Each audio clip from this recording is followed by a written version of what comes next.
चलिए, अपन ने पढ़ा था कि जब हमको प्रवणता ना दी जाए और खाली हमको ये देता है कि कोई रेखा x अक्ष के साथ एक अंतःखंड काट रही है और y अक्ष के साथ b अंतःखंड काटती है, तो उस सरल रेखा की समीकरण हमारे पास क्या हो जाती है, x upon a y upon b बराबर 1। तो ये कहलाती है अंतःखंड रूपी सरल रेखा की समीकरण जबकि प्रवणता ना दी जाए। ठीक है, इस तरह के तुम्हारी बुक में प्रश्नावली 10.2 में दो प्रश्न मुझे अभी दिख रहे हैं। वह प्रश्न है प्रश्न नंबर 12 और प्रश्न नंबर 13। सबसे पहले अपन देख रहे हैं प्रश्न नंबर 12। तो क्वेश्चन नंबर 12 पेज नंबर ये 234 पर है। क्या कह रहा है, एक रेखा की समीकरण ज्ञात करो जो निर्देशांक कों से समान अंतःखंड काटती। समान अंतःखंड काटती मतलब जितना x अक्ष से काट रही है उतना ही y अक्ष से काट रही है। तो हम जानते हैं कि अंतःखंड रूपी सरल रेखा की समीकरण होती है x upon a plus y upon b बराबर 1। अब x अक्ष से a अंतःखंड काटती है, y अक्ष से b। हमसे यहाँ ये कह रहा है दोनों से समान काट रही है, माने a बराबर क्या है, b के।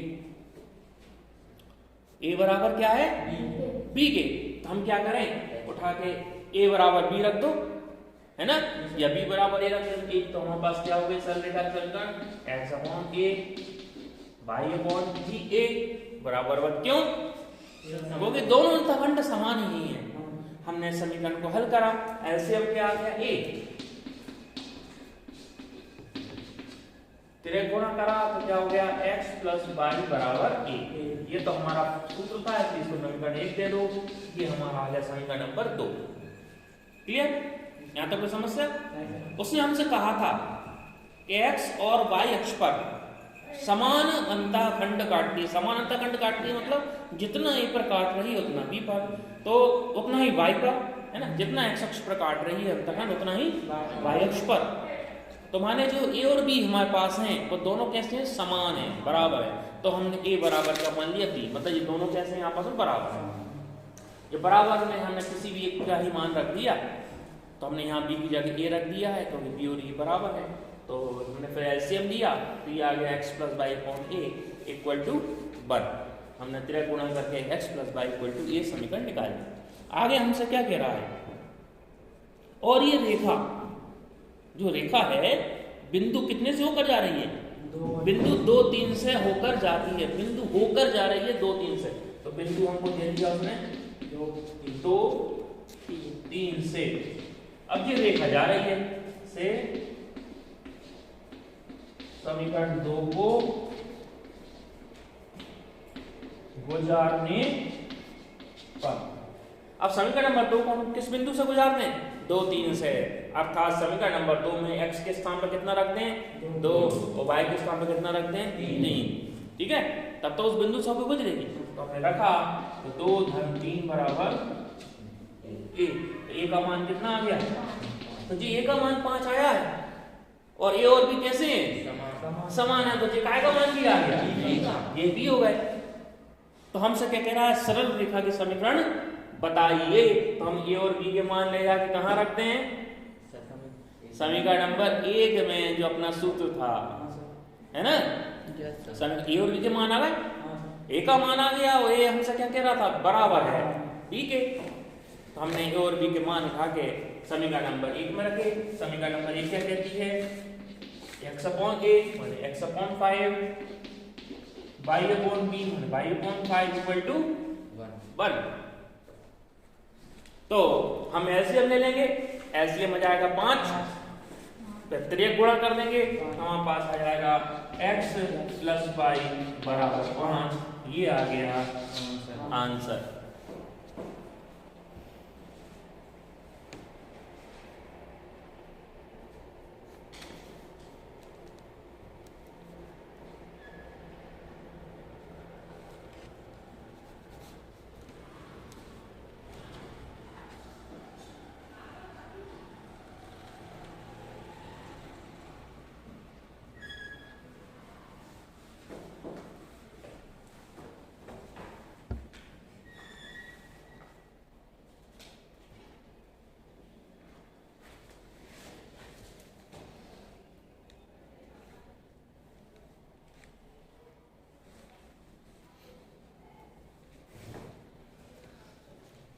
ठीक है। प्रश्न नंबर अब है 13, जो तुम्हारी इस साल की जो प्रश्न बैंक आई है डीपीआई द्वारा, लोक शिक्षा संचालनालय जो हमारा ऑफिस है उस डिपार्टमेंट द्वारा तुमको दी गई है, और कोई संभावना है कि इस वर्ष का अपना प्रश्न पत्र इसी प्रश्न बैंक में से ही आएगा, इसलिए अपने को कोई डिस्कवर नहीं करना है, सारे सवाल को बहुत अच्छे से हल करना है। तो प्रश्न नंबर 13 है जो आपकी प्रश्न बैंक में दिया गया है, वह है, इसको मिटा दूं मैं?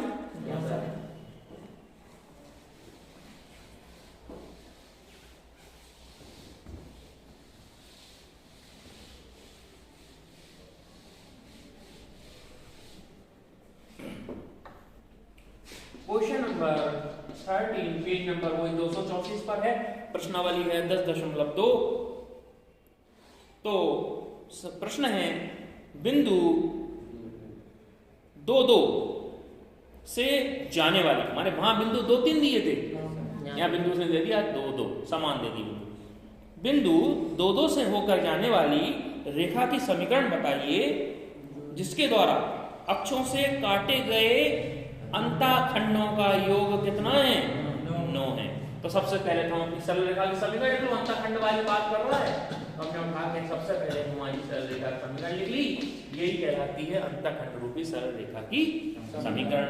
अब हमसे कह रहा है कि ये है 2-2 से होकर जा रही है, इसको 2-2 से कर दें, तो हमने इसको 2-2 से गुजारा, 2-2 से गुजारा तो क्या हो गया, x का की जगह हम क्या रखते हैं 2-2 से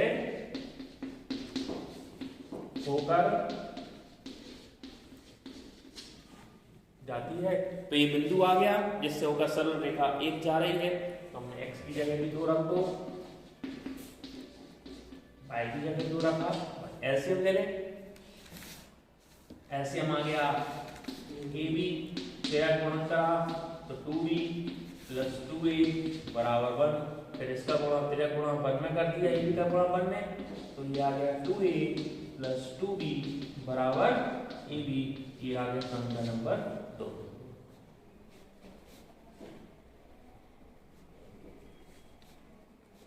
ठीक है, आगे अब हमसे कह रहा है इनके द्वारा अक्षों पर काटे गए अंतःखंडों का योग कितना है? 9। अब अंतःखंड क्या है? इधर सी तो वहां आता था जब प्रवणता दी जाए, इस वाले प्रश्न में अंतःखंड क्या है? अंतःखंड ए बी, ये क्या है? एक्स अक्ष पर काटा गया अंतःखंड, वाई क्या है, सॉरी बी क्या है, वाई अक्ष पर काटा गया अंतःखंड। तो हमसे कह रहे हैं अंतःखंडों का योग 9 है, माने दोनों का योग, माने ए और बी का योग 9 है, मतलब a + b = 9। समीकरण नंबर से हमको ये दे दिया तीसरा। ठीक है, उठा के हम समीकरण नंबर 3 से a या b किसी एक का भी मान निकाल लें, तो a का मान निकालो तो a बराबर क्या हो जाएगा 9 समीकरण नंबर 4 का मान उठा के कहां रख दें? समीकरण नंबर 2 में रख दें, यहीं से हमको मान निकल जाएंगे ए और बी के, फिर ए और बी के मान निकाल के वापस हम समीकरण नंबर 1 में रख देंगे, हमको समीकरण मिल जाएगी। ये काम करना है। हमने क्या किया, समीकरण नंबर 4 का मान लिख लो, समीकरण 4 का मान समीकरण नंबर 2 में रखने पर हमने समीकरण नंबर 2 में 4 का मान रखा, तो 2 a की जगह 9 - b, ये 2b ऐसे के ऐसे a की जगह अपन ने रख दिया 9 - b, गुणा करें तो 2 से अपन ने गुणा करा तो 2 × 9 = 18, मुझे माइनस का 2b ये प्लस का 2b, b का अंदर गुणा करा तो 9b ये आ गए माइनस का b²। ये 2b से 2b कैंसिल हो गया, क्या बचा हमारे पास? हमारे पास बचा, इस तरफ बता रहा हूं मैं, 18 9b माइनस का स्क्वायर। इस पूरे को पक्षांतर करके इधर में ले आऊं तो ये क्या हो गया, बी स्क्वायर माइनस का 9b प्लस का 18 बराबर 0। ये एक वर्ग समीकरण बन गई। हम इसके गुणनखंड करें, है ना, 6 दूनी 12, 3 18, 6 और 3 इसके गुणनखंड आ गए। 6 और 3 को जोड़ेंगे तो 9 हो जाएंगे, है ना, गुणा करेंगे तो 18, इसके गुणनखंड हो गए 6 और 3, तो बी स्क्वायर माइनस का 6b माइनस का 3b प्लस 18 बराबर 0। इन दोनों में से अपन ने b कॉमन ले लिया तो b माइनस 6, इन दोनों में से माइनस का 3 बाहर ले लो तो b माइनस 6 बराबर 0। अब b माइनस 6 यहाँ पर भी है, b माइनस 6 यहाँ पर भी है, कॉमन लिया, यहाँ से बचा p, ये माइनस के 3 बराबर 0। हम क्या करते हैं, एक बार ये बराबर 0 और एक बार ये बराबर 0, तो b माइनस 6 बराबर 0 और b माइनस 3 बराबर 0। तो b का मान 1 आ गया 6 और 1 आ गया 3।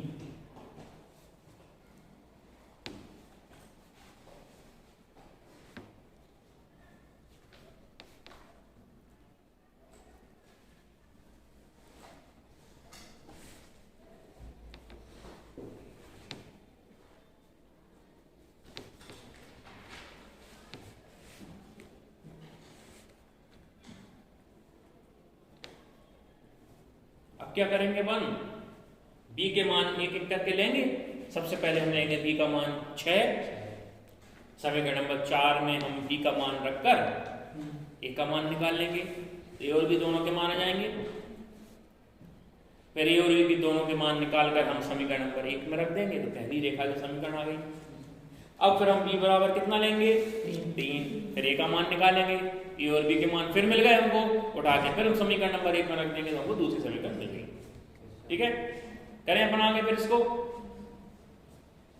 अब मैं इसको इस तरफ की ओर ले रहा हूं क्योंकि हमारे पास बोर्ड में यहीं बची है जगह, है ना, तो अपन ने इसको इस तरफ पढ़े, तो चाहो तो a का मान और हमारे यहाँ निकल सकता है, पर डिस्प्ले होगा कि नहीं कह नहीं सकता, मैं कोशिश करते हैं।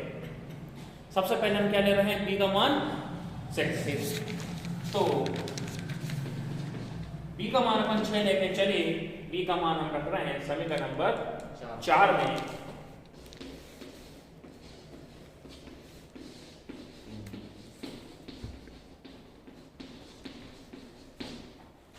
समीकरण नंबर 4 हमारे पास दिया गया है a बराबर 9 माइनस b का मान हमने रख दिया 6, तो a का मान हमारे पास कितना आ गया, 9 माइनस 6 मतलब 3।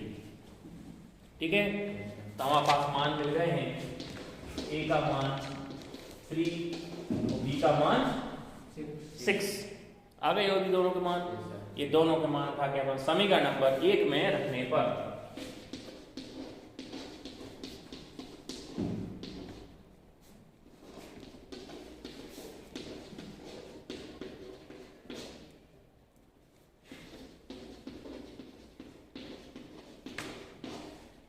मान रखे तो क्या हो गया, x/3 y/6 equal to 1। LCM ले लें, एलसीएम क्या आ गया, 6, 3 से भाग किया 3 दूनी 6, 2x, 6 से भाग किया 1 बराबर 1। तिरक गुणा कर दें तो 2x प्लस y बराबर 6। ये हमारे पास एक समीकरण आ गया।